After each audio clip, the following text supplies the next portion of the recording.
Welcome to our channel. Today we how to back up your WordPress hosting files with cPanel step by step clearly. To start backing up your WordPress hosting files with cPanel, first, log into your cPanel account. Once logged in, scroll down to the Files section. Locate the File Manager icon and click on it. In the File Manager, navigate to the public_HTML directory. Here, you will find all the files related to your WordPress site. To select all files, click on the Select All option at the top. Right-click on the selected files and choose the Compress option. A pop-up window will appear asking you to choose the compression type. Select either Zip Archive or Tar Archive and click on Compress Files. Once the compression is complete, you will see a compressed file. Now, right-click on the newly created zip or tar file. Choose Download from the context menu to save the file to your local computer.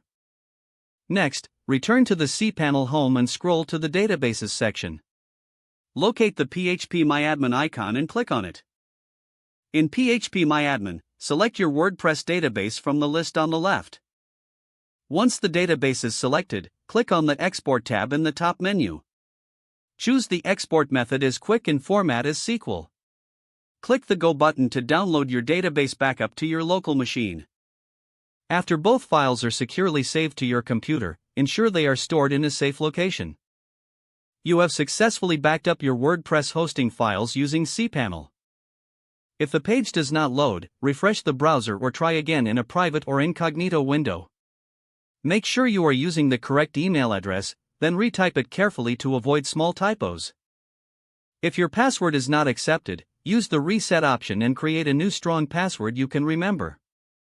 Check your spam folder for verification or security emails, then complete any requested confirmation steps. Enable two-factor authentication if available to improve account security and reduce unauthorized access risk. After signing in, review your profile details so your contact information and settings are accurate and current. If you see an error message, note it down and try again after restarting your device and internet connection. Log out when you finish, especially on shared devices, to keep your account and payment information secure. If the page does not load, refresh the browser or try again in a private or incognito window. Make sure you are using the correct email address, then retype it carefully to avoid small typos. Don't forget to like this video and subscribe to our channel for more step-by-step tech guides.